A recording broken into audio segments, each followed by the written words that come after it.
Hi everyone. So this is once again Niran Marshall Perera from Marshall's Wide Immigration Service. I'm a regulated Canadian immigration consultant and I'm also a barrister and solicitor accredited by the Law Society of Ontario. So today I'm going to talk about postgraduate work permit. So we have been getting many inquiries about postgraduate work permit as the winter intake letter of completions are rolling out. So the people want to apply for their postgraduate work permit. So unfortunately, we will not be able to accommodate all the requests. So what I thought was I'll do a free video addressing all the frequently asked questions. So when it comes to postgraduate work permit, there are a set of documents that we have to submit. In particular, letter of completion. So that means, as the word suggests, it's the postgraduate application. So if you do not provide documents to support that you have completed your study program, IRCC can reject your application. So another frequently asked question is that I previously applied to an agent and I do not have access to the GC key. So that doesn't matter. So whether you apply through a lawyer or an immigration consultant or a study agent or someone else, it doesn't matter. So you just have to create a new GC key and you can make your application. So you don't have to have access to previous GC key. So your application will be mapped using your UCI. So it's very important that you input your UCI correctly. So we will cover in our application filling part. So you will understand what needs to be filled in the your application as far as the UCI is concerned. So when it comes to the PGWP application, most important document is the IMM 5710. So what I'll do is I'll share my screen and I'll show you how to fill IMM 5710. So I hope you can see my screen. The IMM 5710 is the most important document when it comes to the postgraduate work permit. So if you are not filling IMM 5710, that means you have made a mistake somewhere down the line. So that means you have to restart the process in your questionnaire. You may have selected something wrong. So that's why you are not filling IMM 5710. So if you're filling IMM 5710, that means you are filling the correct form. So the first question that they would ask is the UCI, which is commonly known as unique client identifier. So you will only have one UCI. So in all your IRCC documents, you will only have one UCI, and that UCI you can find in your study permit and you can find in your letter of introduction. So you have to make sure that you properly insert your UCI. So if you make a mistake in UCI, unfortunately, it can be mapped with some other account. So make sure you check 2, 3, 4, even 5 times that your UCI is correct. So UCI normally it's a 10-digit number which starts with 1. So I'll put a random number for this application purpose. So it's a 10-digit number. Earlier it was used to be 8-digit number, but now it's a 10-digit number. So then the second question they will ask is, I want service in. So you can select English or French. If you want service in English, you can select English. Then they will ask, I'm applying for one or more of the following. So what you have to select here is the second option.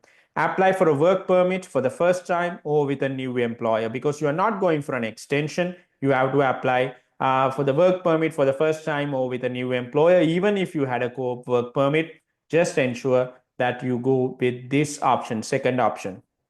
Then you have to fill your full name in 2 parts. First one is given name and family name. So as per your passport, you have to fill these details. So you can just put like in my case, I'll just put Niran and then I'll put Perera. So it has to be your full name, right? So in my case, I can even include Marshall. So in your case, it has to be absolute full name as per your passport. So then if you have not used previous names, you can select no. If you have used previous names, then you can select yes. So in my case, no.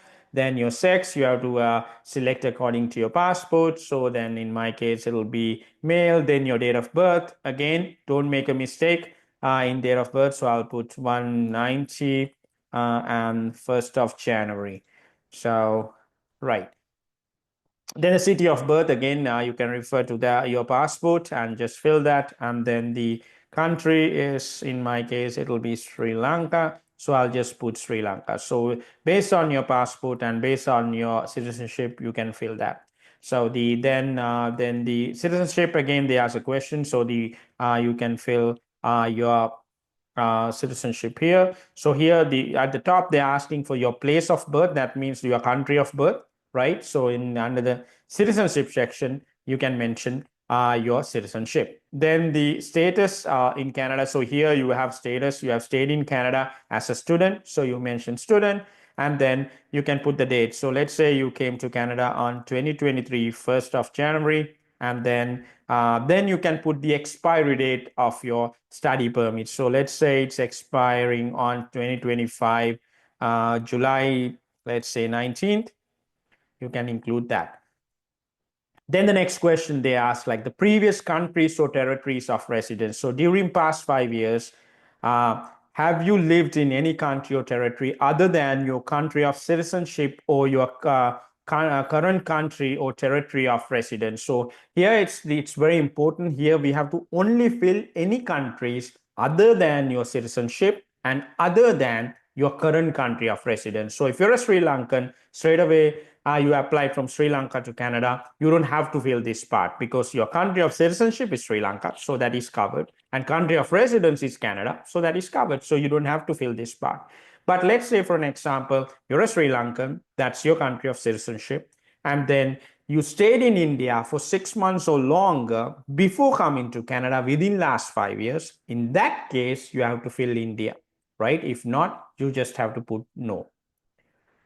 Right, so then your marital status, accordingly, you have to fill it. So if you are married, so you can put married and then put the date and your legal spouse name as per the passport. So if you're never married, you can go with single. So then these parts become not applicable.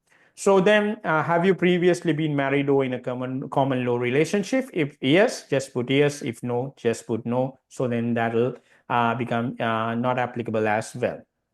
Then your native language, so in my case it will be Sinhalese. So if you're a Tamil, you can fill that, and if your native language is Hindi,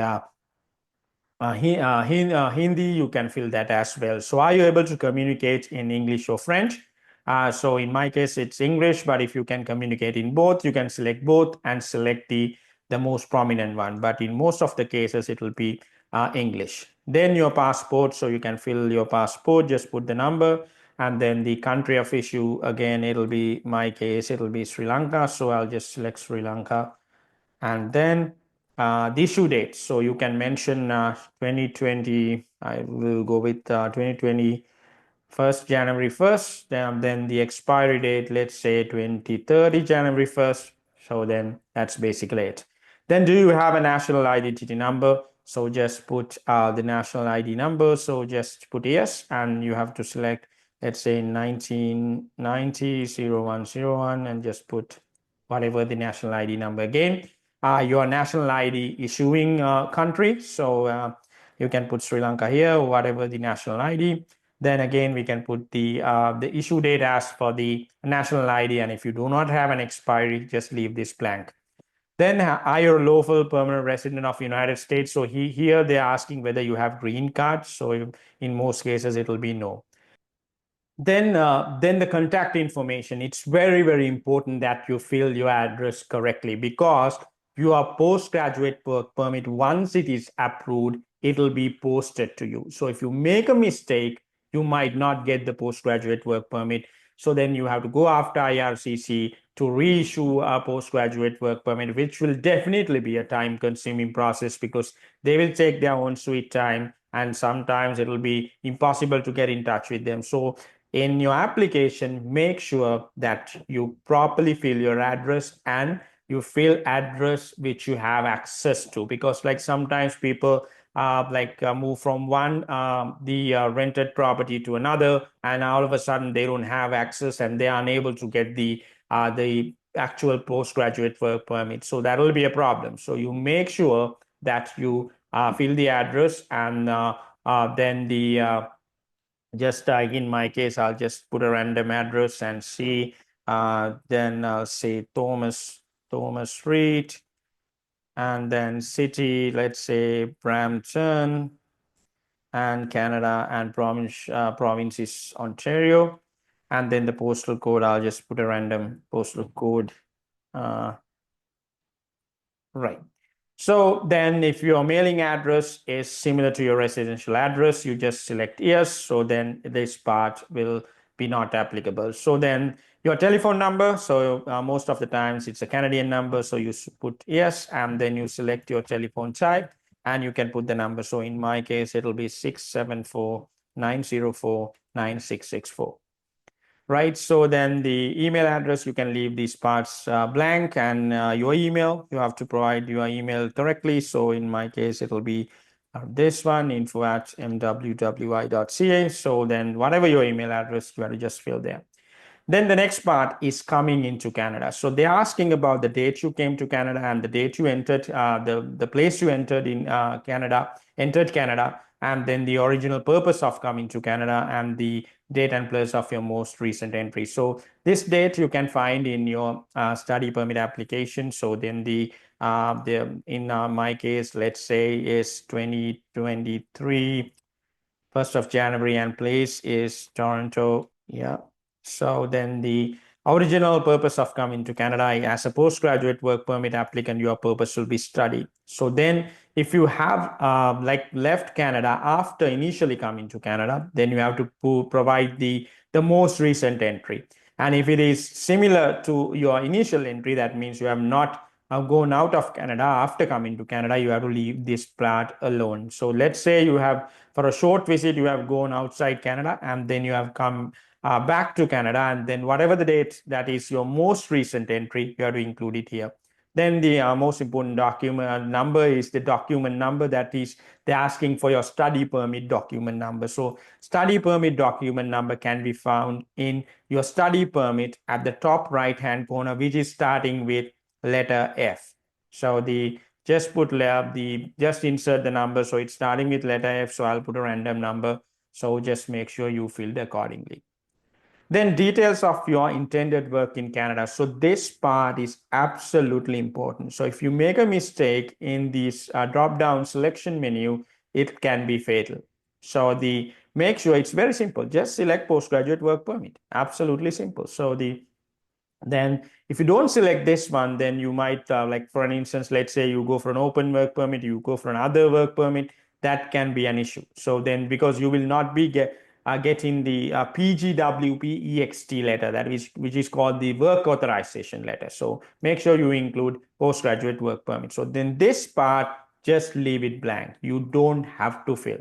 Even if you have a job right now, you do not fill that part, because you are applying for an open work permit. PGWP is an open work permit, right? So that can also be checked whether you have properly answered your questions. When at the time of the payment, you should pay 255 Canadian dollars, right? 155 for the work permit and $100 to make it open. So if you're not paying 255, that means again you have made a mistake somewhere, right? So make sure you pay 255. Here you select PGWP, leave this part alone, and then here you can mention the from date. So the from date can be today's date, and then based on your PGWP eligibility, right? So you can fill the to date. So let's say you are eligible for 1 year postgraduate work permit. It'll be 2026 April 19th. So if you are eligible for 3-year postgraduate work permit, so it will be 2028 April 19th. So then you have to fill accordingly. So based on the expected duration, you have to fill it. So remember, you will get postgraduate work permit duration from the approval date, not the application date. So just for the application purpose, we put today's date and calculate 103 years accordingly. Then they will ask remember here one question I actually missed it. This one, have you taken a language test from a designated testing agency? You have to select yes, because right now it's a must to have language test when you apply for PGWP. So last year the rule was changed, so you need to have the language test, right? So just click yes. So then at the time of the document submission, you have to submit that, and I'll show you like in the client information section how to do that. Coming back to this, now they're asking here, have you been issued a certificate under provincial nominee program? You can select no. Then they're asking your highest education credential, the post-secondary credential. So you have to include your highest the education credential here. So so you can select here yes, and then based on your credential, you have to put the highest. So if you have done a master's outside Canada and you did a postgraduate certificate here, still your highest education can be outside Canada master's degree. So if you've done a master's here, obviously that'll be the highest education credentials. So you put 2023 first, and then 2025 you're completing in April, so you put April. So then the field, we can say Master of Master of Business Admin. And school will be, let's say, University of Toronto.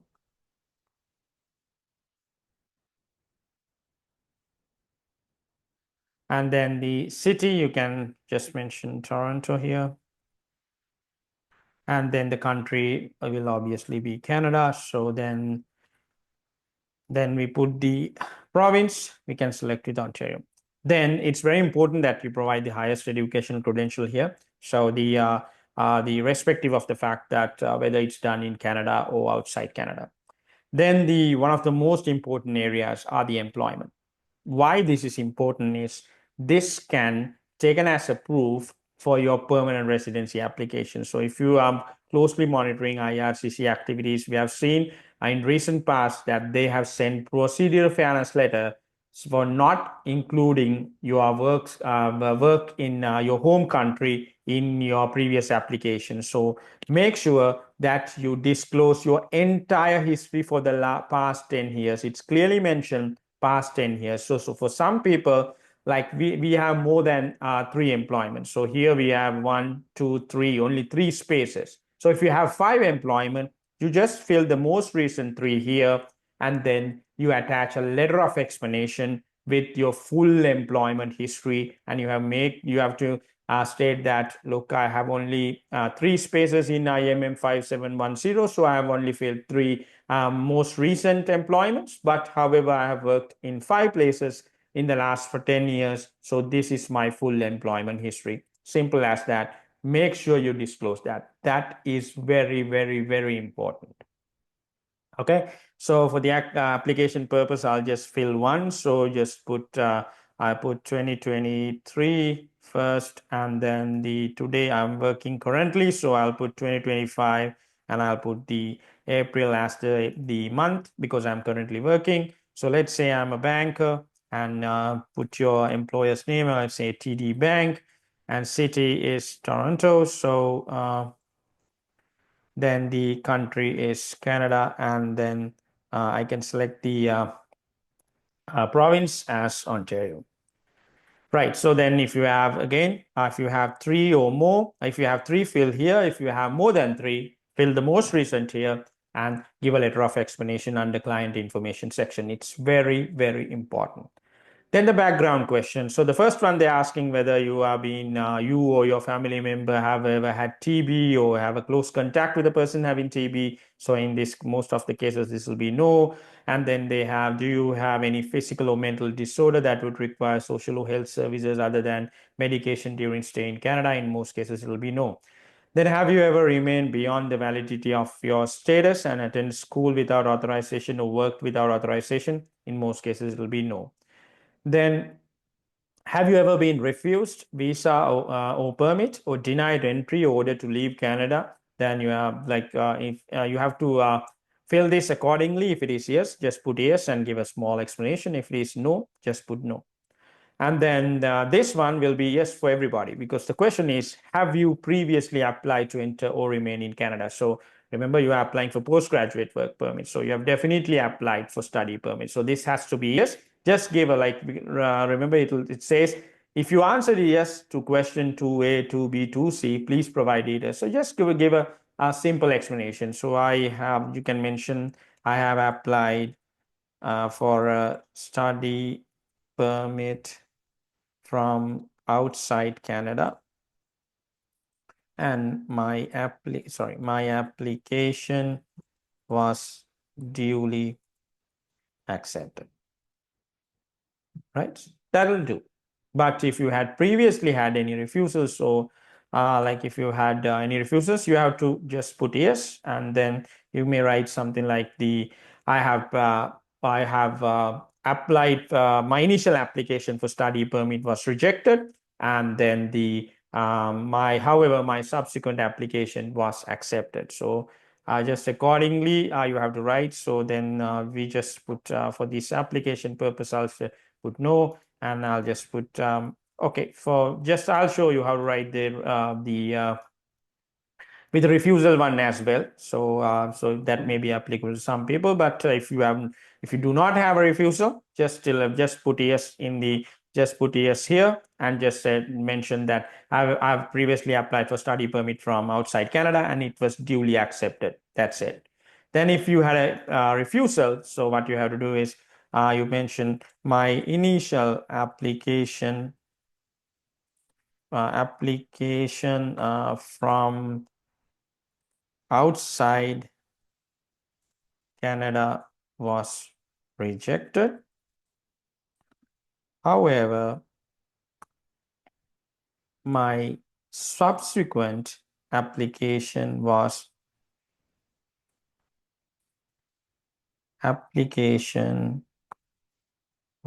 duly accepted by, we can mention duly accepted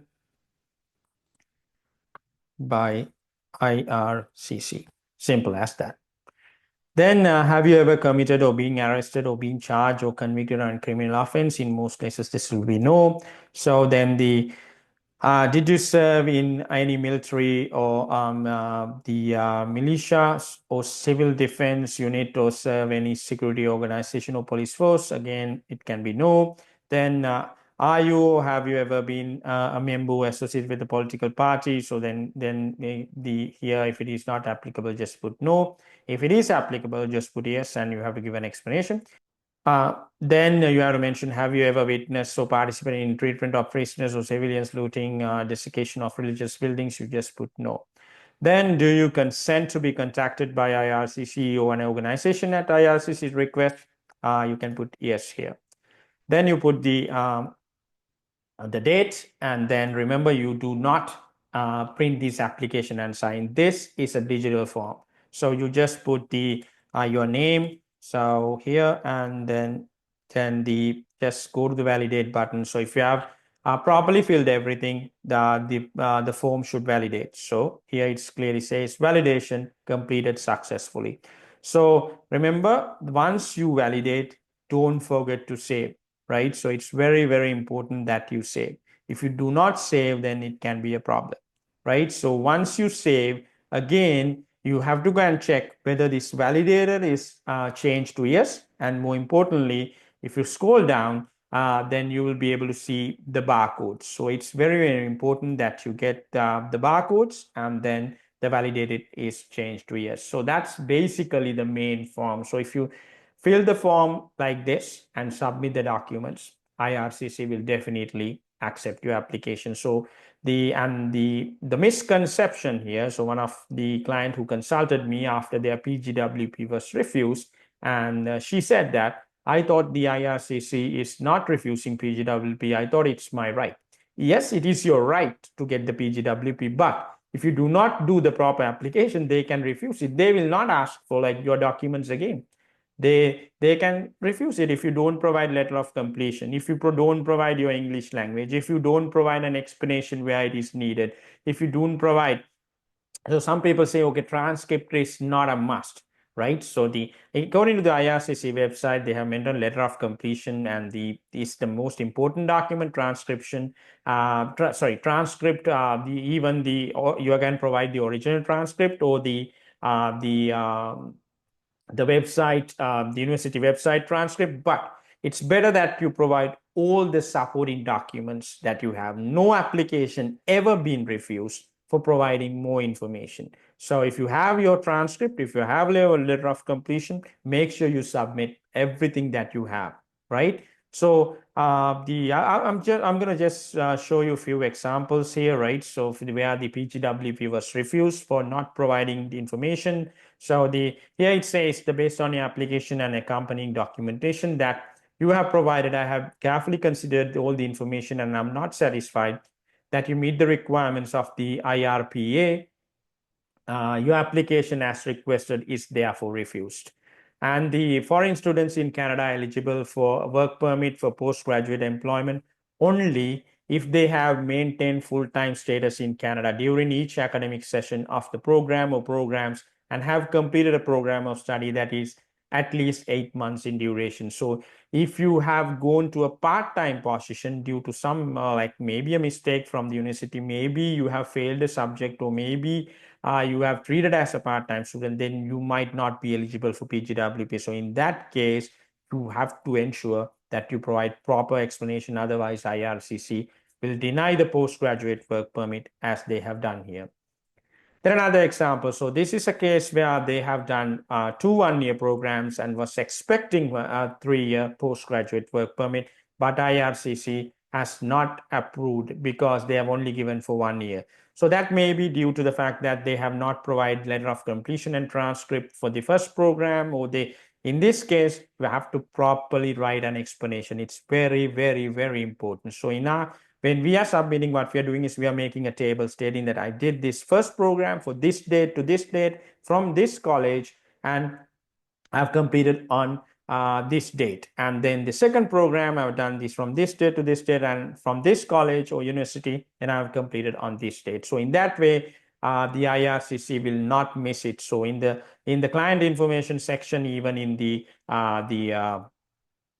index of titles, we provide that, and even in our letter of request, we provide that. So even in the completion letter, we provide like a cover letter, and even when we have transcript, we provide a cover letter for transcript disclosing both these programs. It's very, very important. So it's better that you provide the proper explanation. So it's very simple to get this done, but just provide the proper explanation and make sure that at every possible place that you can mention that you have done 2 programs, just make sure that you provide that, because then IRCC will not make a mistake. So one of the clients previously, she applied for postgraduate work permit 1+1, and then she only got 1 year. So it took us, like, then she consulted us, and then we acted, I think, instructed her to how to do it. So then it took her around 8 to 9 months to resolve the issue. So finally it was resolved, but it took almost 8 to 9 months to resolve the issue. So it's very important that if you're done 2 programs, provide supporting documents, both programs, not for the latest one or the earliest one. Okay. Then the next one. So sometimes there is a misconception that you don't have to provide a medical for the postgraduate work permit. So yes, sometimes it doesn't show as a requirement.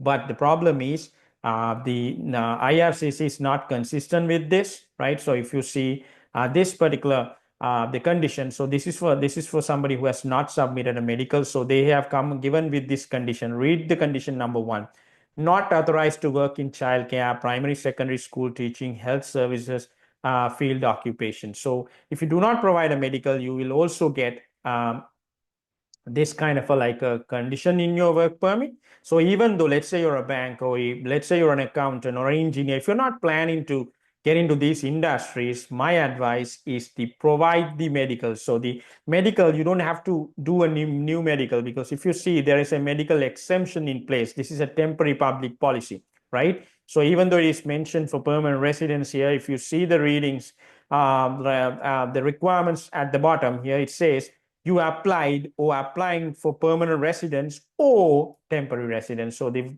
PGWP is temporary residence.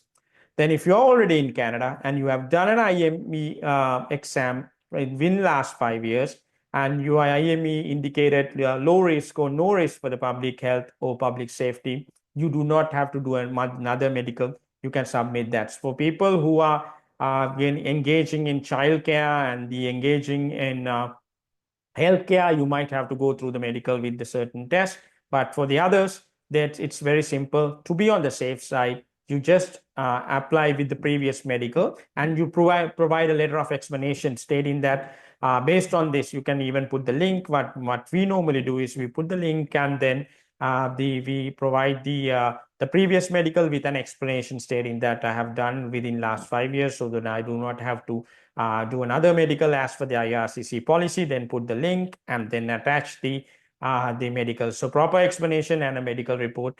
To be on the safe side, do that. So then you cannot go wrong. So because if you get a condition like this, right? So and somewhere down the line, you want to take advantage of early childhood, or you want to take advantage of the health occupation to come in the IRCC category-based draw, then with this condition, you can't do that. Even a part-time job, you cannot do that. So why would you take a condition? So just provide the previous medical with a proper explanation. So in most cases, you will not get this condition. So IRCC, again, they have not been consistent in this. Some people have provided medical, again, they have got this condition. So in that case, it's quite unfortunate. So you have to reapply and get the condition changed. But in most cases, if you provide the medical, they will not come up with it. So we have done for hundreds of applications, and it has worked for us. Okay. So those are the reasons for rejection. So now let's see, now we have done with the major documents. So now let's see the supporting documents, right? So these are the set of supporting documents we are submitting. First one, the form. As I showed you previously, form is the most important document. So you properly fill that. Then you can provide your transcript, and then you have completion letters. So in the transcript, if you have two transcripts, if you have done two programs, make sure you provide a proper explanation and a table of index, and then the similar will apply to completion letter. Then the passport is very important, so you provide your passport. Normally we provide the Canada visa stamp as well, so the IRCC would know that we have a visa stamp. And the digital photo. Then in the client information section, so which is the most important document. So you put your name here, applicant's name, whatever name that may be. Then you put a request letter. So this request letter is very important. So it need not to be 5-page, 6-page document, nothing like that. So you just have to simply say, I am so and so, I am applying for this postgraduate work permit as I have completed my studies in Canada. And then you have to mention, I came to Canada on this date, and I have completed this program at this college, and I have started on this date and ended on this date. So it is a 2-year program. Therefore, or if it is a 1-year program, you can mention it is a 1-year program. Therefore, I am eligible for, whether it's 1 year or 3 year, you can mention a postgraduate work permit based on the IRCC guidelines. So kindly issue me whatever the year, 1 or 3-year postgraduate work permit, and I have attached my language test and letter of completion, transcript for your kind reference. And if you need anything, just kindly let me know. This is my contact number and this is my email. Just a small letter will do. Simple letter, but it has to be comprehensive, right? So it has to cover that you have done studies and all that. So this is not a joke, right? Again, the PGWP is not like it will not be given to you in a silver platter. So then if you just it's a simple letter, but you have to just provide the information. If you provide the information, IRCC will definitely not reject your application unless you have not complied with any other requirements. So if you have done it, so just provide a simple letter. So then the letter of explanation is where any explanation is due. For an example, as I told you, like the employment, if you have more than 3 employment, the IMM 5710 space is not good enough. So you provide a letter of explanation. If you had to skip 1 semester, if you have to do something, give a letter of explanation. So if you have failed some subject and you have repeated, give a letter of explanation. So then you have to provide the CELPIP or the IELTS certificate. It's an absolute must. If you do not provide that, IRCC will reject your application. Even if you made a mistake, they are not bothered about it. They will definitely reject your application. Then the letter of completion and the final transcript. So this is for a person graduated from University of Canada West. So accordingly, you can provide this final transcript. And then the as a like precautionary measure, we are providing the letter of acceptance as well. So then they can see all my details when I started, when I ended the program, and so on. So then I'll provide the current study permit as well. So if you compile all your documents in this order, you cannot go wrong. So this is a proven method. So we have done this for hundreds of applications, and it has worked. So I'm just bringing to you free of charge, just to support you to do a proper application, because as an organization, we cannot handle all the PGWP applications, and then we cannot answer all the inquiries that we're getting. So as a part of our social responsibility and our contribution to the community, we are bringing this free of charge. So you can learn from this and make your application. So then that is the client information. So then your marriage certificate, it's very important, because if you're planning to apply for your spouse later on, you submit the marriage certificate as well. And then your medical, as I told you, it's again important that you provide. You don't have to do another medical, just use the old medical that is used for study permit with a proper explanation. Then this should seal the deal for you.